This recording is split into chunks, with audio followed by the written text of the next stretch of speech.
Hi everyone, it's Rachel from Don't Crop Me Now. It's the end of May and that means it's time for our monthly plot tour.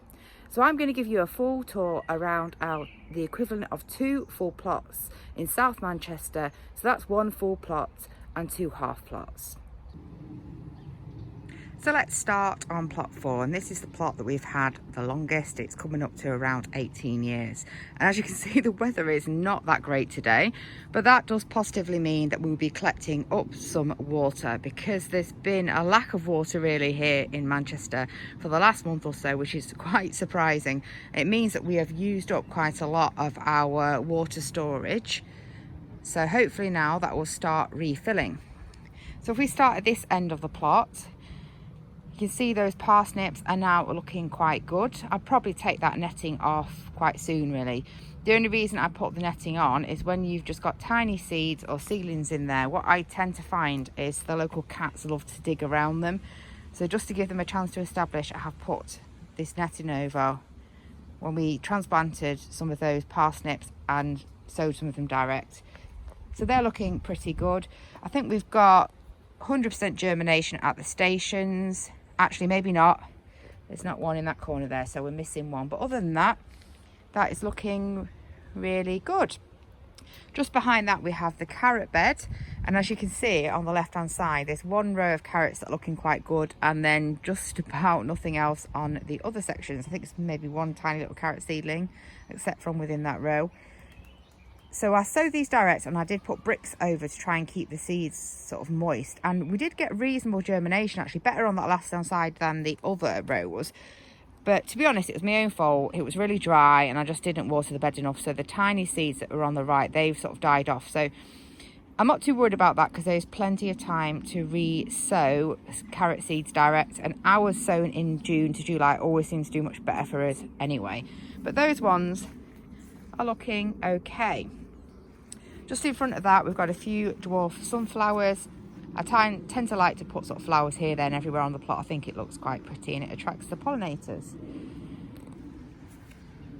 Around the pergola area, I've put in some trailing plants.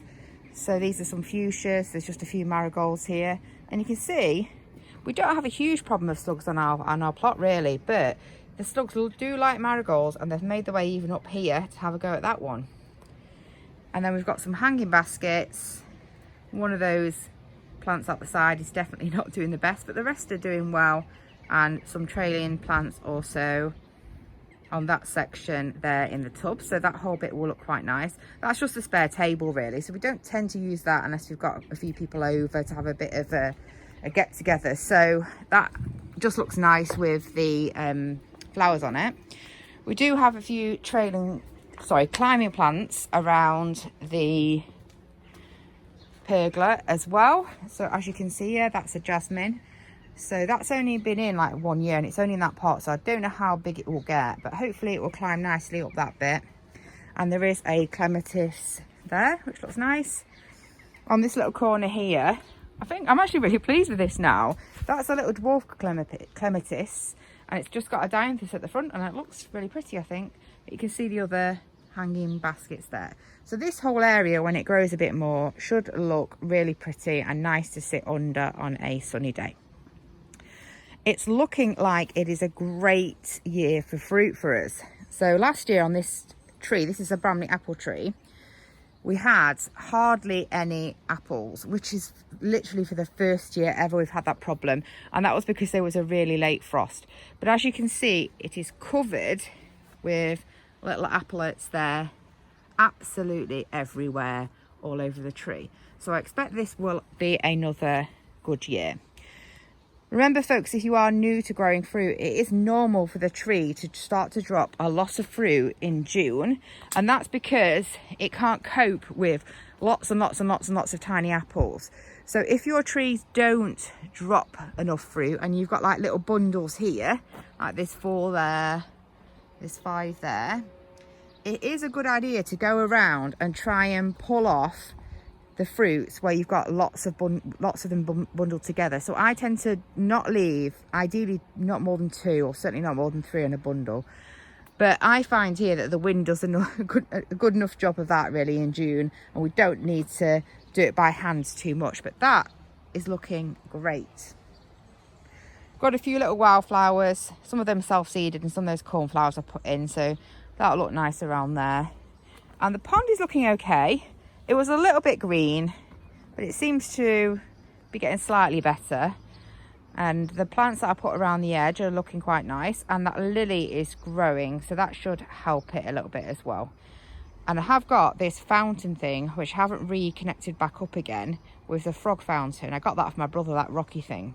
So I'm hoping now once we get that, I just need some tubing that's longer, so it's not long enough to reach the frog now because it's that high out. But what I'm hoping is that that fountain will be able to use outside the pond now, because I had a problem with that big frog being in the pond and being a bit of a danger to all the little frogs because they could get inside it, so I had to take it out. But hopefully now we will end up with a fountain back on there, and that will look quite nice. The garlic unfortunately seems to have got rust, which is not uncommon. It's a fungal infection in sort of damp weather. You know what, it doesn't really matter. It should be just about ready. It might affect the sort of bulking up of the size of the garlic, but who knows. Often when we've had rust, we still had decent harvests of garlic, so I'm not going to worry too much about that. And the garlic we've got at the other end of the plot doesn't seem to have any rust, so we'll see. We have got, I know it's not radish, but I did have an early crop of radish there. Those obviously are courgettes, so there's 4 courgettes in that section there. The little rock garden looks quite nice. I put some of these plants in here, these cosmos, which are sort of stuck in between the rockery plants. And what tends to happen is they grow really big. So when the rockery plants die down and don't look that great in the summer, it's just a full bed of cosmos, and that looks really nice.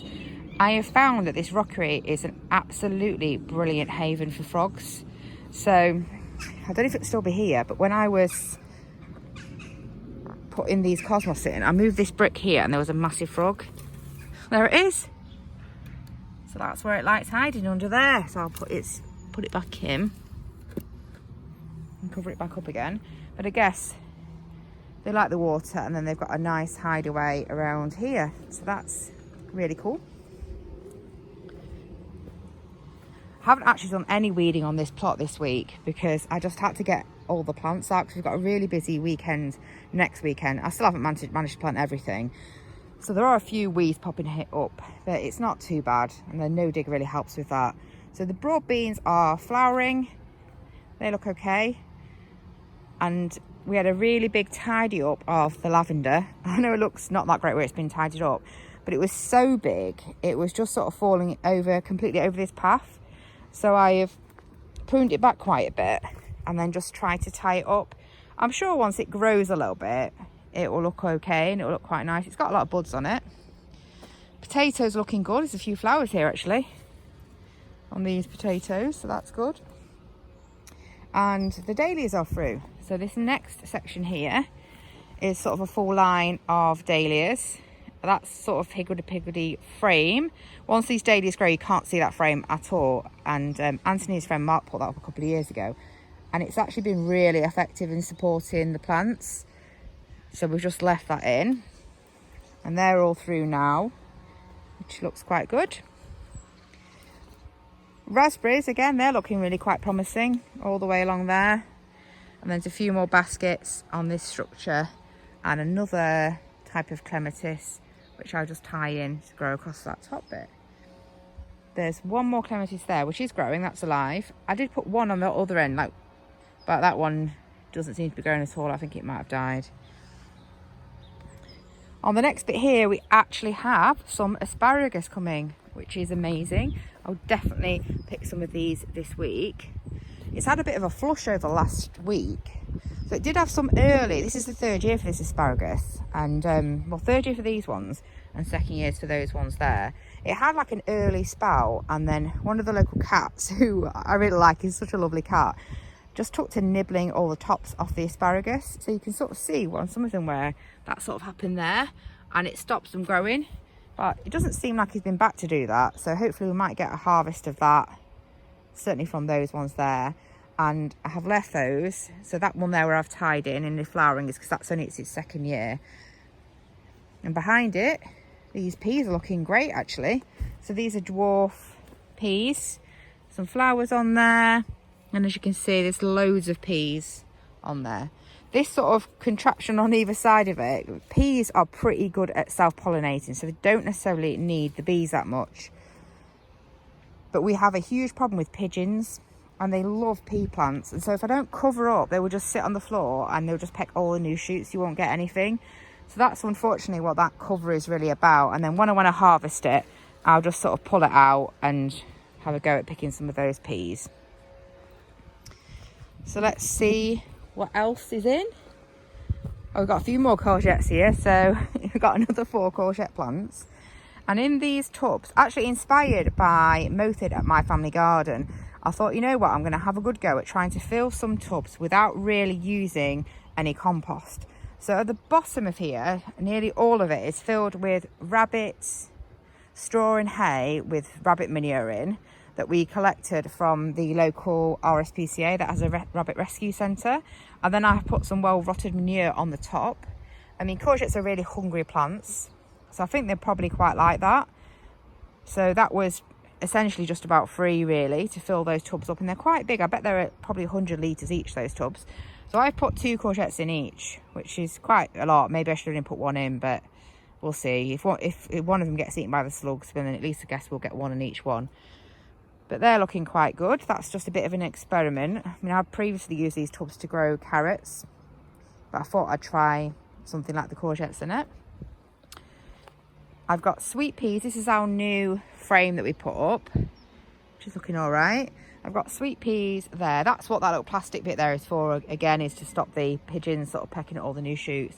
It's probably big enough now that they might not be bothered, so I could probably take that away. But I've got sweet peas on that side, and I think it's a round gourd. Again, Mothin from My Family Garden gave me those seeds for that, and that's going to go up this side. So fingers crossed they do well. I've only just put that in, so it's quite small. But I put the plastic over it, so it's not going to be in the wind too much. Just because I'm going to be busy next week, and I didn't want to leave it like another 2 weeks to plant out. Onions are looking quite good. Some of these were actually from the giant onion seeds, these ones on this side. So you can see how crazy they are. I mean, I'm not sure we will put these massive ones outside again, and probably just put the normal ones that are at the back, which grew really, even the normal ones grew really big for us last year. But you know what, they're swelling up and they'll be all right. It'd be good for making something like a curry paste and things, even if they're not necessarily that flavourful, but they're looking okay. Potatoes here, another lot. They look good. Mainly this is nearly all Picasso on these one, which is our main one that we grow for storage and for large potatoes, sort of baking really. I do have some giant potatoes, and there's a separate video on our channel actually telling you how we planted these that are called Condor. So you can see here, these plants don't look like they've got much on, and that's because I rubbed all the potato eyes out. So they should only be growing from one potato eye. So you can see that that's a much smaller plant, those 3 there, compared to these other ones that all had multiple potato eyes on. But it'll be interesting to see what they do. These are a load of squash. These are mainly the smaller ones and button-up types, like red curry types and button-up types. It was quite funny actually. I was trying to like plan out where I was going to put these extra squash in, because I've got some more over there, and I was looking at my plan and I was like, why have I got 2 empty beds? And I realised, even though we've had this basic layout for probably like 12 plus years, when I'd drawn the plan out this year, I'd managed to only, on this bit where there's like 10 beds, so 5 there and 5 here, I managed to only draw 8. So that's why I had 2 extra beds. So it's worked out quite well, because I had all these extra squash plants, and I also didn't really have a plan for where I was going to put my sweet corn, so that can go in on that bed now. So it actually worked out quite good. I mean, perhaps I was wondering why I was struggling to fit all my usual crops in the space that I've got, because I must have missed randomly 2 massive beds. Behind we have got loads of beans in, and they're looking pretty good. So we've got mainly on this side, the ones that are climbing up are butter beans.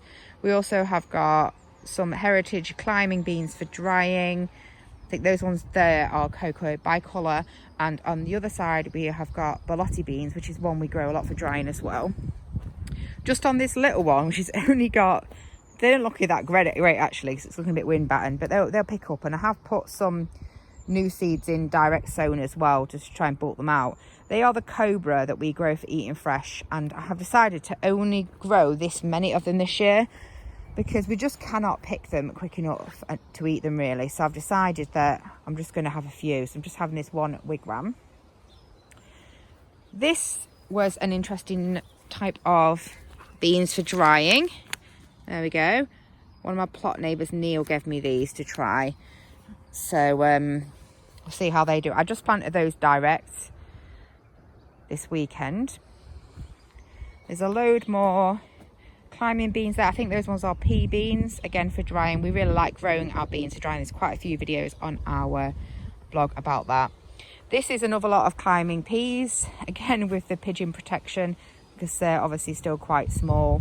I don't know whether I'll be brave enough to take that off actually, to be honest, but we'll see. These are the early potatoes. They're looking really good. So that's nice.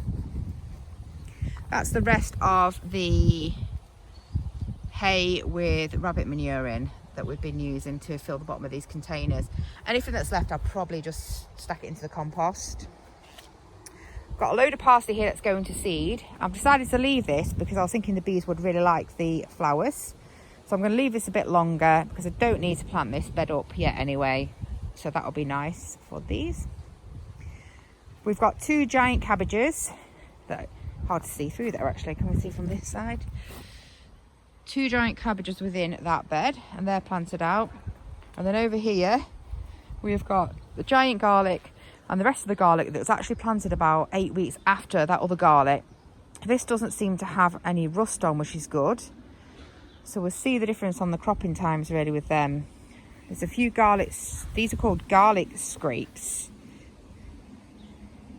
But you can eat them, they're edible. So I might take them up and put them in a stir fry this week. Because the best thing to do is to pull them off, because it stops the energy going into the bulb if they go to flower. There are the rest of the winter squash.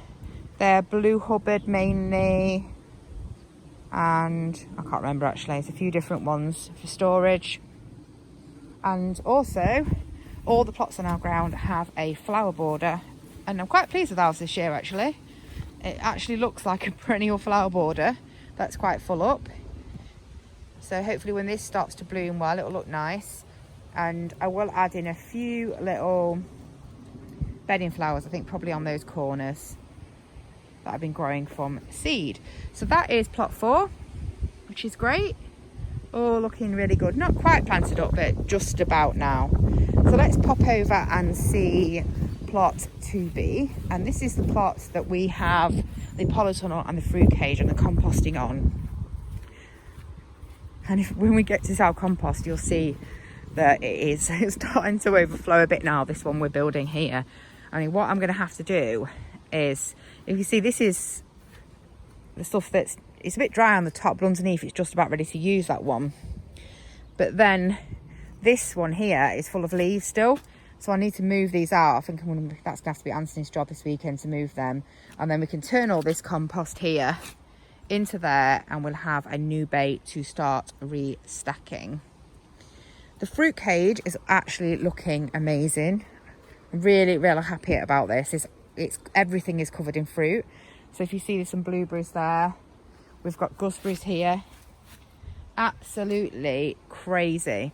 I'm not sure why that branch has decided to die off there. I have to prune that branch off. That's on a black currant. It's bugging me that because it looks rubbish and everything else looks really good. So if we go into the fruit cage,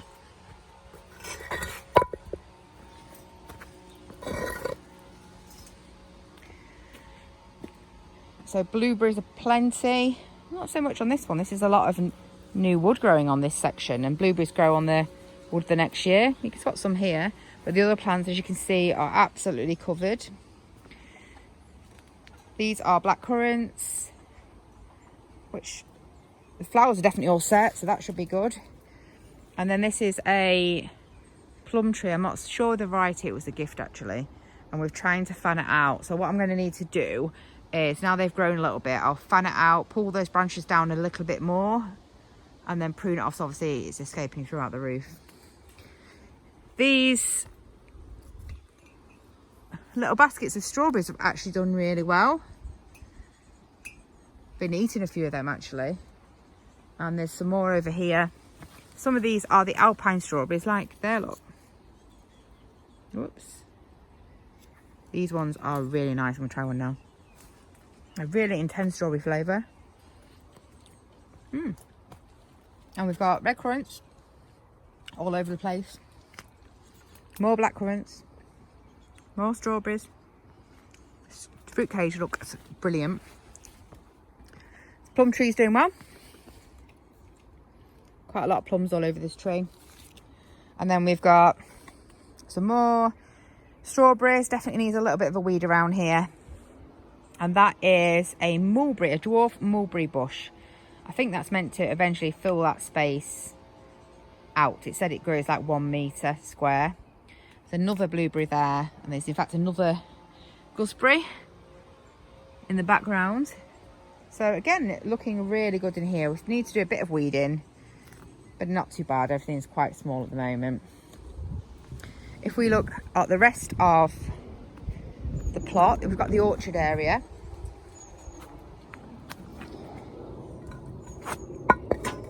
Just putting the stone back in to secure the fruit cage so it doesn't blow open.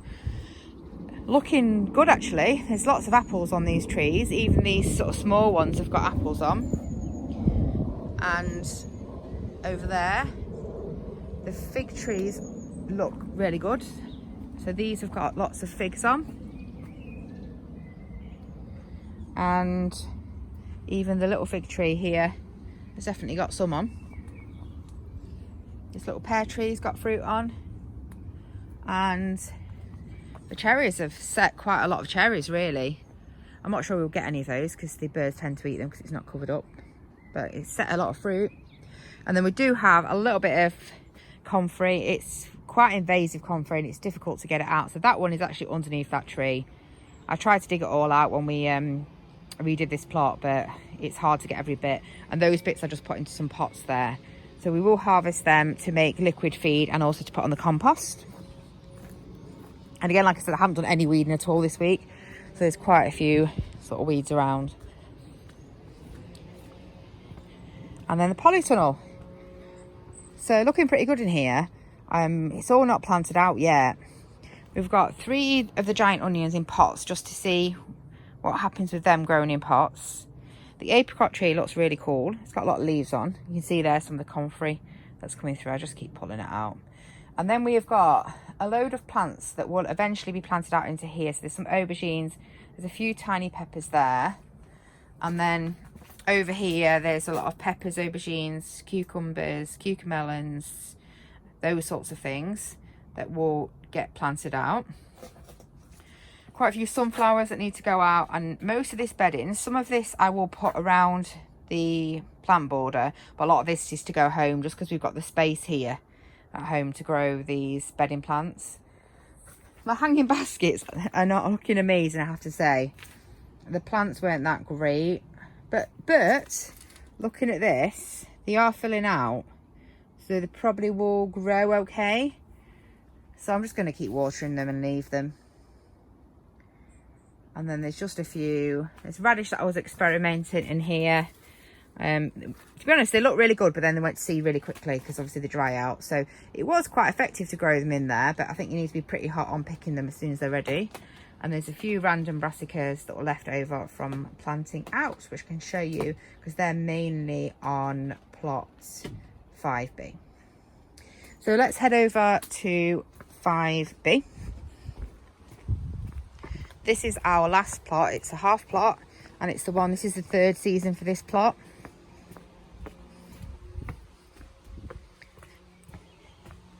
And it's looking really good actually. So this is the new strawberry bed that we put in, which is all looking quite promising. There's quite a lot of flowers and a bit of fruit setting on there. Underneath these fruit trees, we've got a lot of cuttings and some herbs in pots. There's various different, a lot of the fig cuttings have done well, so they're looking good. But there's gooseberries and black currants, and then the rest of these are mainly herbs. So they just tend to do quite well, because to be honest, they quite like not being in the direct sun. Well, the cuttings do anyway. The trees on here are doing great. This is Conference Pear Tree. Again, this probably will drop some fruit because it's absolutely covered. And then this one here was our grafted apple tree. And again, this has got some fruit on, some there, some there. There's 5 different types of fruit on this tree. Just adding on a bit of plastic there. But as you can see from this angle, it looks quite good. So that's cool. The cold frames here have not got that much in at the moment. Some lavender, which I haven't decided where I'm going to put these lavender plants. I mean, I might actually leave them to grow on for next year, because I only potted them up this year, so they should be all right in those pots. There's a few little mint plants and a verbena that I will put out, probably put somewhere in the flower bed. Planted up some of the flowering plants into these pots. This one is really good at attracting the bees, actually. It's really nice. And then the rest of the plot is just about planted out on here now. So yesterday we were planting the brassicas, there's cauliflowers and calabrese in there. We have to net everything here, not only because of cabbage white, but because of pigeons. They would just completely annihilate all of them. We've got a few dwarf cosmos and some dwarf sunflowers there. These were actually some field beans I put in as a tester to make sure the manure that we were using didn't have any problem weed killer in. But because they were flowering, it started flowering, and the bees really liked them, I've left them in. So apparently the beans are edible. We'll just see what they're like, actually. Similar to a broad bean, I guess. We've got some multi-sown beetroot there, which is really not looking great. And that was my own fault because I left them in the tiny trays too long. I'm going to leave them another couple of weeks and see if they start to grow okay. And if not, I'll sow some direct. Behind there is the purple sprouting broccoli, which is going to seed. I left it for the bees because they loved it. But I'm also going to try collecting some of this seed. So that's why I'm leaving it here. And then I'll fill up that gap when that's done. We've got loads more beans on this plot, as you can see. So where it looks like there's nothing, those have been planted direct. So they should just come straight up. We have good success really with putting beans in direct here. And these 2 beds are all beans for drying here. Climbing beans for drying. All various different types, heritage types that we keep for making meals all year really. Over here we've got one tiny little wigwam that has got runner beans on. The slugs have had a good go then, but they're growing, they'll be okay.